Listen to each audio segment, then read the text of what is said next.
Converse Chuck Taylor All-Stars, the basketball shoes that bring added speed, greater traction, and comfort to the terrific give and take of the hardwood game, have been manufactured by the Converse Rubber Company of Malden, Massachusetts for over 40 years.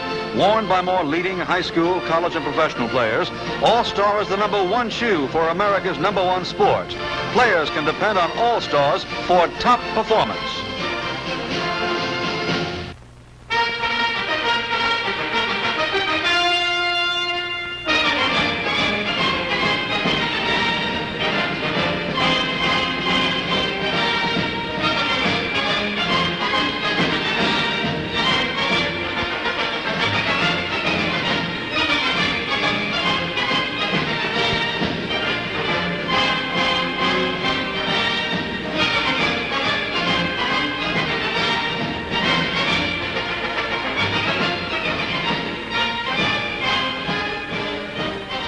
The National Invitation Final at Madison Square Garden with yours truly, Marty Glickman, at the microphone. St. Louis University in the white jerseys versus Providence College in the black. The Billikens get the ball as a huge crowd in New York sits in on this college basketball classic. Don Reed shoots from the far side, and it's good. Now the Friars of Providence College.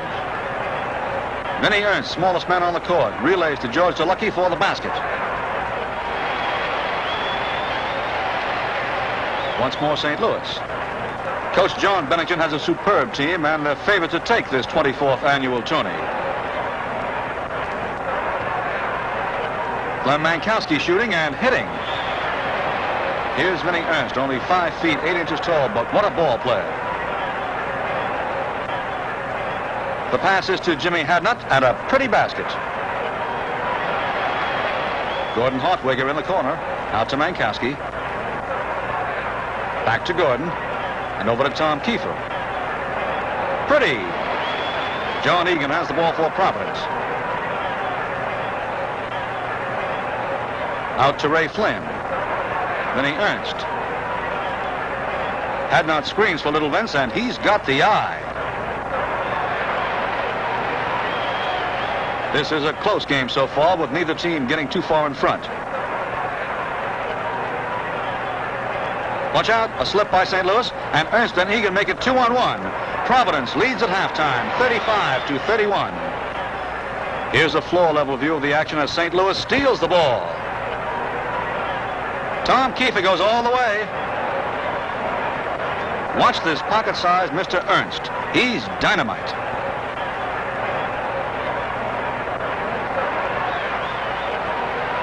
Once more the Billikens, and the pressure's all on them from the Fighting Friars.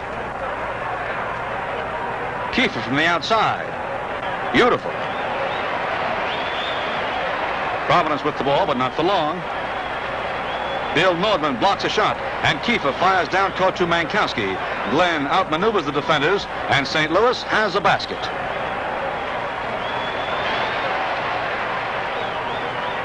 But this fantastic Providence team just never gives up. Fighting back from a 7-point deficit with only 10 minutes to play, they tie and pass St. Louis. Vince Ernst, number 11, is one of the big reasons. Vinny's driving layup fails, but Hadnot puts it away. In the closing seconds, the Friars are all over the place. Ernst knocks it away to set up a trigger fast break. And with this kind of play, Providence upsets St. Louis to win the NIT crown 62-59. A terrific finale and one swelling mass of excitement when the great game is over.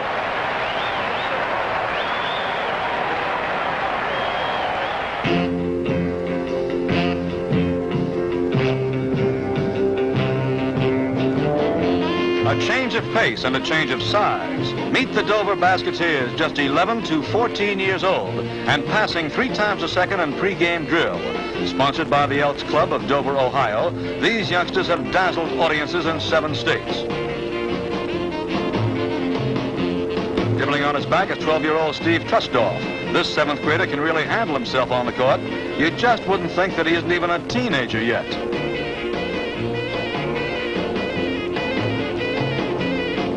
Now in the spotlight, Rick Haynes. This little boy has spent some time in mastering dribbling technique. Next, Ernie Cato increases the tempo. Each of the boys has a chance to show his stuff, and each is loaded with talent. Don Maurer, shown here, is a 3-year veteran at 14 years of age. He makes that ball talk. Another pregame feature of these remarkable lads is the Magic Circle Drill. The Dover team has completed 6 seasons under Coach George Elford, and we think that he and his wonderful youngsters deserve a special salute.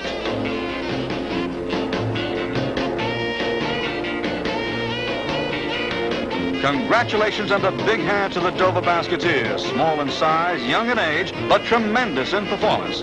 Keep it up, lads, and we'll be hearing about you when you grow up.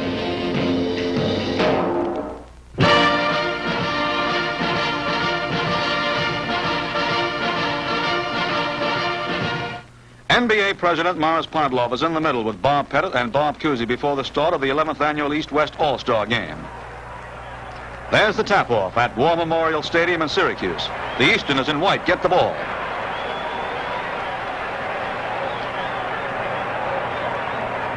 Paul Arizon's shot rims the basket, but his teammate Tom Gola wins the battle for the rebound. The West in the black. Watch Pettit with a jump shot. Swish. Bob Cousy. An interception by the West. Lavella gives to Oscar Robertson, and that's all it takes. Watch him move. Pretty. Larry Costello of Syracuse. Willie Knowles of the New York Knicks. Bill Russell of the Boston Celtics. And now Philadelphia's Paul Arizon. Good. Hot Rod Hundley of the Los Angeles Lakers. Interception. And Cousy flips backward to Hal Greer. When Russell dunks, West leads 84-62 at halftime. The tap-off after intermission sees the Westerners keep blazing away. They get the ball with Elgin Baylor leading the way. Across to Gene Shue, and he doesn't miss. Lavella of the St. Louis Hawks. It's off the rim, and here comes Cousy. And dunker Bill Russell. The West team sets up its pattern. Baylor has it. Hundley's shot from the corner misses, and Wilt Chamberlain grabs it. Tom Heinsohn and Bob Cousy make it a 2-on-1 smash. Heinsohn getting the basket. Cliff Hagan of St. Louis. Over to Jerry West. Now to Hundley. Back to West for a pretty basket. The Westerners have too many guns and too much consistency of shooting for their Eastern rivals tonight. When West recovers another rebound and stages a last-second pass to Hundley for a back of his head shot, they win all the marbles by a score of 153-131.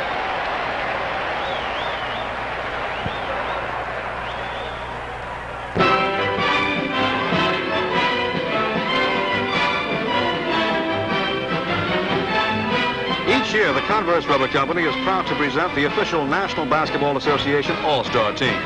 From the Major League of Basketball, where the fastest and finest brand of play takes place, we now present you capsule portraits of the 5 top players. Bob Pettit of the St. Louis Hawks. 6 feet 9 inches tall, Bob played his college ball at Louisiana State. Since joining the National Basketball Association, he's made all leagues 6 times. Twice he has led the league in scoring. Here we see him again. Bob Pettit, number 9, NBA All-Star. Elgin Baylor of the Los Angeles Lakers. Elgin first earned national fame at Seattle University. Now in his 3rd year in the NBA, he is rated the most versatile player in the game today on the basis of scoring, rebounding, and playmaking. 6'5", Elgin established an individual game scoring mark of 71 points.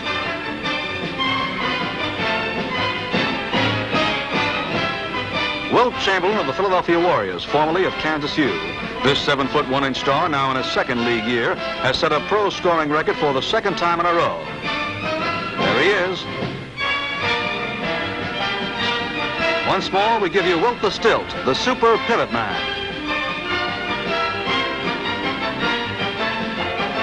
Oscar Robertson of the Cincinnati Royals. This was Oscar's 1st year in the league, and he has been voted its Rookie of the Year. 3 times an All-American at Cincinnati University, the Big O is a great playmaker and led the league in assists. At 6'5", he also rebounds with the best. Oscar Robertson. Bob Cousy of the Boston Celtics. Use any superlative about this NBA veteran, and you'd probably be right. Bob sparked the Celtics to their third straight World's Championship. He is unsurpassed in assists and playmaking. The Boston magician, Robert Cousy, a stellar member of the official NBA All-Star team.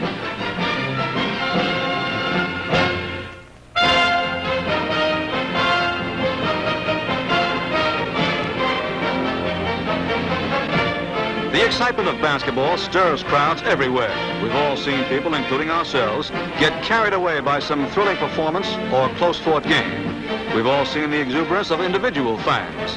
Well, coaches get excited too. And let's watch a few in some candid close-ups. Ray Meyer of DePaul loudly and quietly worrying through.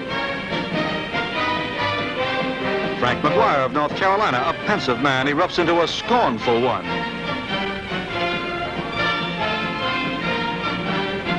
Coaches generally conceal their pleasure. It wouldn't be sportsmanlike, but they exhibit fully their annoyance or their worry. Watch Peg Hickman of Louisville follow a play with body English.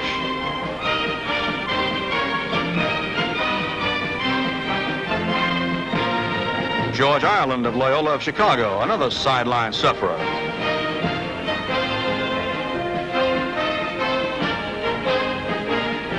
Next, Mephistopheles, Ken Leffler, formerly of LaSalle.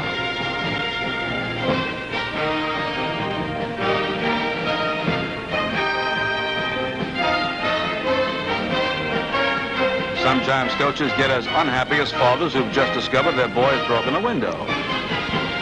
Red Auerbach of the Celtics.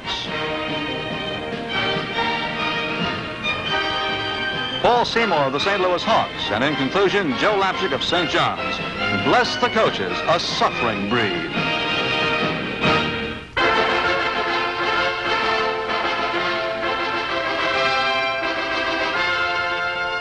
Gary, Indiana, where it's New Orleans versus Wichita in the 10th annual National Biddy Basketball Tournament.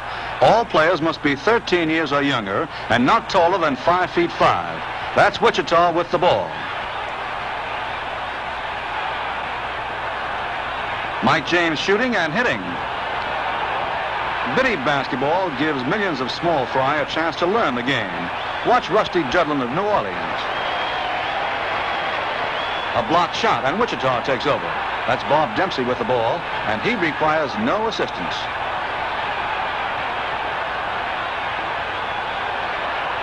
Once again, New Orleans. When Judlin hits from the outside, New Orleans takes a 3-point lead. After intermission, the Louisiana lads keep it up. Jules Brattaw gets the basket. Now it's Wichita's turn, and watch that boy on the far side, Ulysses Stokes. A pretty jump shot. The New Orleans team has certainly earned its right to be in this championship final. Their offense and defense are first rate. They rebound and score. Jay Archer, the originator of Biddy basketball, can certainly be proud of the quality of their play. There's Wichita executing a scoring play out of the pivot.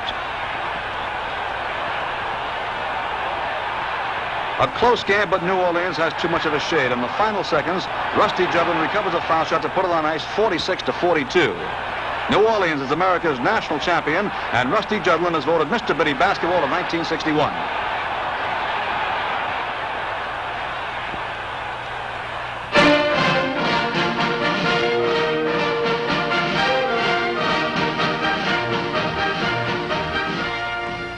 At Kansas City, Missouri, the 23rd annual NAIA Championship Final. Grambling College of Louisiana in white versus Georgetown College of Kentucky. Grambling's record for the season is 25 victories and 5 losses. Their high scorer, Charles Hardnett, gets the basket. Now the Georgetown Tigers, they move that ball carefully on the outside. Cecil Tuttle shooting beautifully. Both Grambling and Georgetown have figured in the basketball finals of the National Association of Collegiate Athletics before, but neither team has captured the big prize. Watch Grambling now. Hardnett feeding Herschel West for a pretty layup. They lead 45-35 at halftime. Here's Georgetown fighting back. Ball Smith, number 15, holding it up. Out to Tuttle, whose shot rims the basket. Smith's hook shot misses, but Bob Jones taps it in. Oddly enough, the Grambling players call themselves by their college nickname of Tigers, too. As Cats go, they're pretty hot tonight with some terrific shooting by their big guns. There's Rex Tippett with an outside jump shot. The Kentuckians have a season's one-loss record of 21-8. Coach Bob Davis's boys have a remarkable record of coming back to win over teams that previously upset them, but they're having trouble with Grambling tonight. The Louisianians rebound, and they're hard to stop. Bobby Riggs brings it back, and just look at the fireworks. Herschel West with a beauty. Georgetown finds it hard to break through.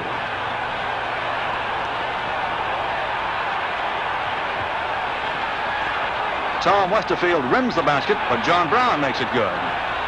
Yet Grambling College has too much power on its side. With a final basket by West, they beat the Kentuckians for the NAIA championship 95-75.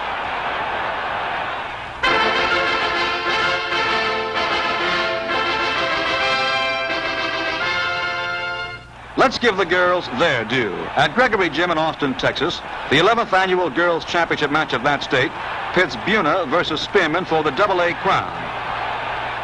The Spearman team is in the white jerseys down there. And that's Joan Green hitting with a jump shot. Now here's the Buna team. Notice how well these girls set up scoring plays.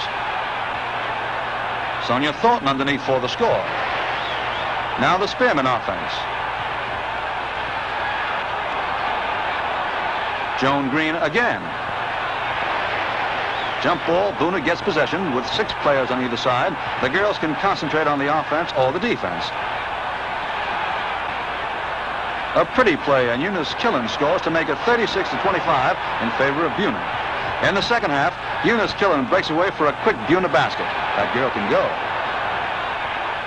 Look out, an interception by Buna. Eunice feeds Sonia Thornton for a goal under the basket. Cheryl Driscoll shooting for Spearman. It's no good, but Cheryl rebounds, and she doesn't miss twice. Here's some thievery by Spearman. Glenda Butts passes down court to Joan Green. Over to Cheryl Driscoll. Back to Green. And there's Joyce Sparks for a pretty shot.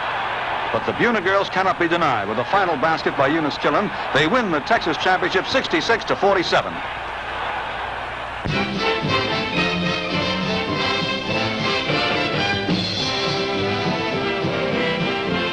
Let's sit back now and watch basketball as it's practiced by Wizards. The Harlem Globetrotters warm up like no one else in the game.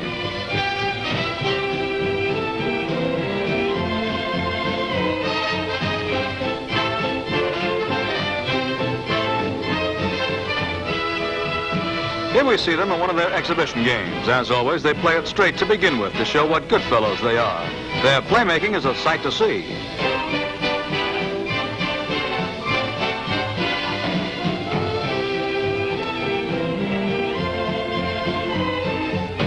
But as they get into the second play, their buoyant good spirits bust out all over. Still, they have the slickest passing and playmakery anywhere on earth.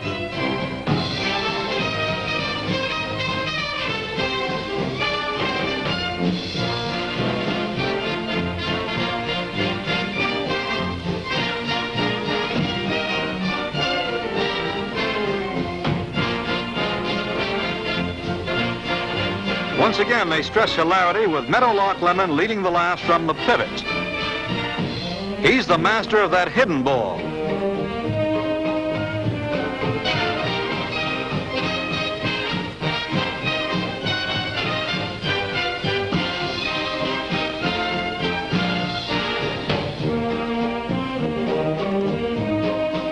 Now Meadowlark's on the foul line. Just freewheeling and fun-loving. That's Meadowlark.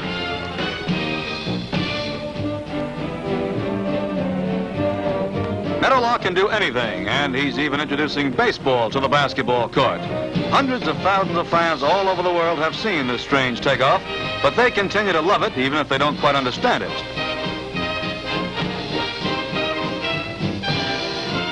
Safe at home, the Harlem Globetrotters.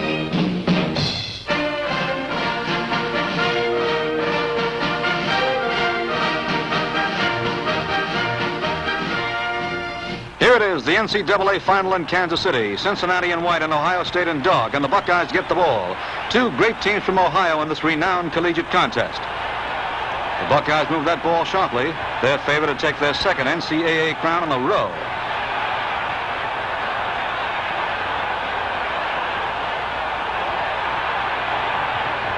Jerry Lucas, their top performer. Cincinnati setting up carefully.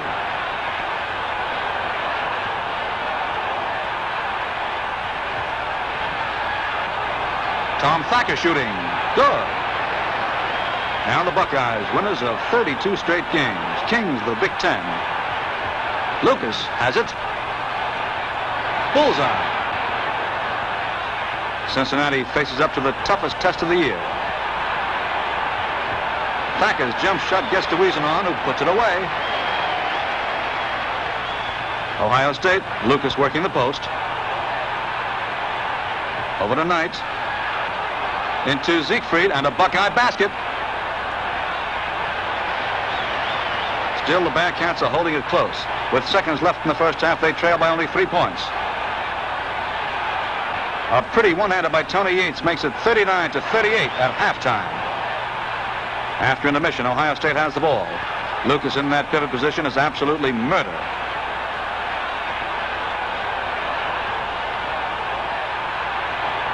Siegfried shot from the side is off, but watch Mr. Lucas cage the rebound. He's tough down there. But Cincinnati is up for this game like none other in its history. They tie up the vaunted Buckeyes 13 times. Bolden hits. Siegfried holds it up for Ohio State. He's driving. And his shot is good. Once more, Cincinnati. They're driving their fans crazy with their terrific finish. Winik screens for Bolden, and call is good. 59-57 in favor of Cincinnati. Only 2 minutes left to play. Lucas out to Havlicek. Into Knoll, who drives under the basket. He ties it up at 59 all. With less than a minute remaining, Cincinnati tries to put the game on ice. Yates to Thacker. His shot is good. 61-59. Ohio State, playing like the true champions they are, don't fail. Knoll feeds Knight, who cuts under the basket for a beautiful score, and regulation time ends in a tie at 61 all. Cincinnati's ball in overtime. Paul Hogue has done a terrific job holding down Lucas. Maneuvers in that pivot. Ball shot is off, but Winik scores. That's the beginning of the end for the Buckeyes. When a jump ball gives possession to Cincinnati for a final pressure by Thacker, Ohio State is doomed. Cincinnati scores a brilliant upset victory, 70-65, to win the 1961 National Collegiate Athletic Association's basketball tournament. Not an excited person in the house.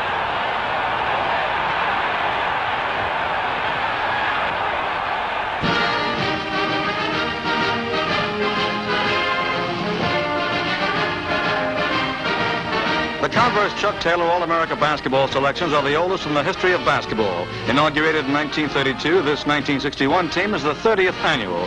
These selections are compiled through a poll that is the most thorough in the game.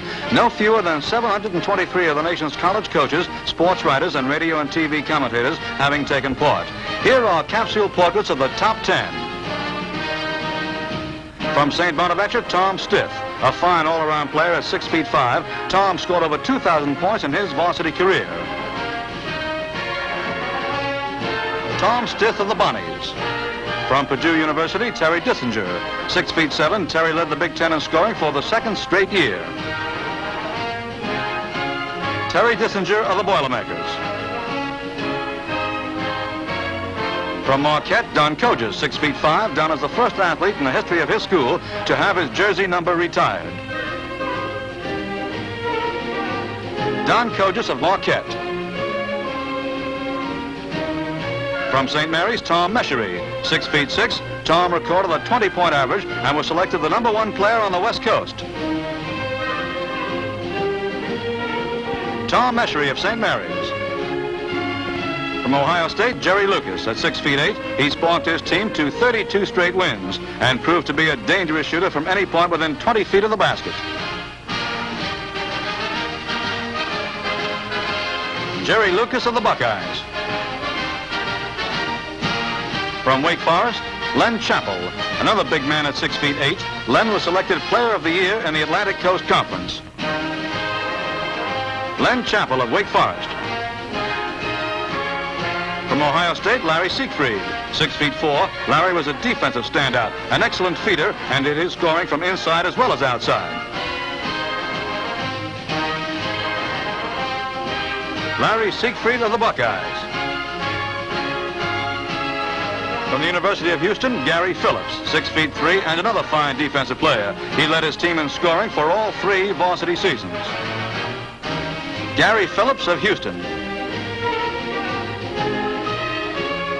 From Cincinnati, Bob Wiesenhorn. At 6'4", his rugged and aggressive play played a major part in carrying the Bears to the NCAA title. Bob Wiesenhorn of Cincinnati. And from Kansas, Bill Bridges, a rebounding wizard at 6'5½". Bridges rounds out Chuck Taylor's 1961 All-American team.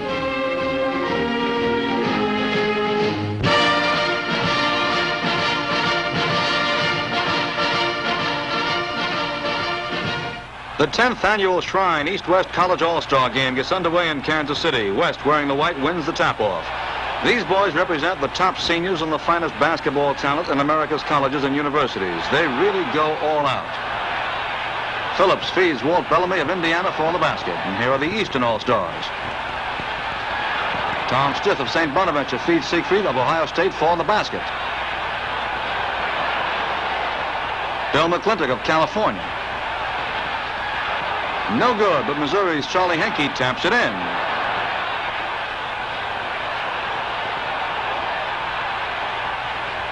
Bob Wiesenhorn of Cincinnati. Good. Gary Phillips of Houston dribbles down court for the West. Out to Tom Eshery of St. Mary's for a pretty basket.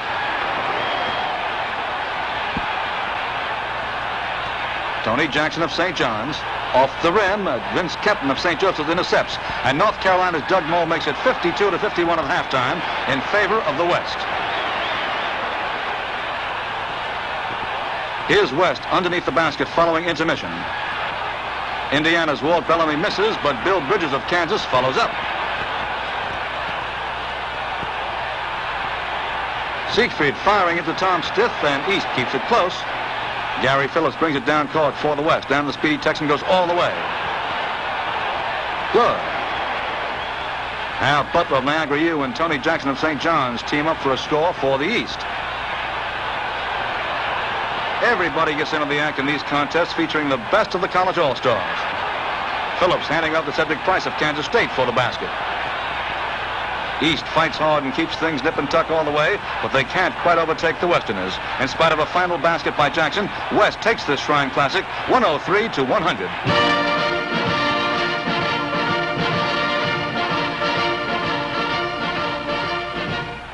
The Boston Garden in the second game of the final NBA playoffs. MVP in the league, Bill Russell, warming up for the Celtics.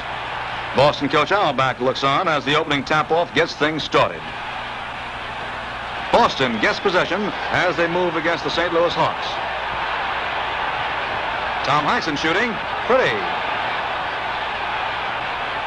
Here are the Hawks. Cliff Hagan's shot is perfect. That's Coach Paul Seymour of St. Louis talking it up. Cousy on the side for Boston. He shoots. Swish. Tom McCarthy brings it back for St. Louis. The handoff is to Bob Pettit. Beautiful. Now Coach Auerbach wears the frown. Cousy again. Len Wilkins steals from Heinsohn. And here's a bucket for St. Louis. Again the Hawks. McCarthy's one-hander rims the basket and Boston grabs the rebound. On it goes to Cousy, and he doesn't need help from anyone. The Celtics lead at halftime, 53-52. World Championship basketball resumes after intermission, and once more Boston takes charge. Sam Jones hits from the side. St. Louis's turn, and keep your eye on big Bob Pettit on the far side. Cliff Hagan screens, and Bob shoots it in. Cousy, the master ball handler. But Cy Green steals it. No good, and Satch Sanders rebounds. Out to Frank Ramsey, on to Sam Jones, and Bill Russell puts it away. Poor Paul.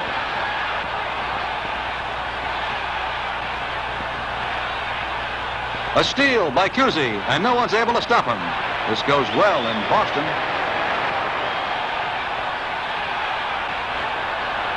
St. Louis battles back against the sizzling Celtics. Pettit feeds Cliff Hagan. His looping hook is off, but Pettit makes sure of the rebound. Here's Boston setting up the toughest team in basketball. Bill Sharman moving sharply. Into Russell, who gives to Ramsey for the score. Unquestionably, the basketball played by these American professionals is the best seen anywhere in the world. As Bob Pettit flipping to McCarthy. Over to Hagan, and what an eye these pros have got. But the extraordinary Boston Celtics just can't be halted in their quest for victory in their 4th World's Championship. And your Converse basketball cavalcade ends with Boston vanquishing St. Louis on their way towards being the best of 1961.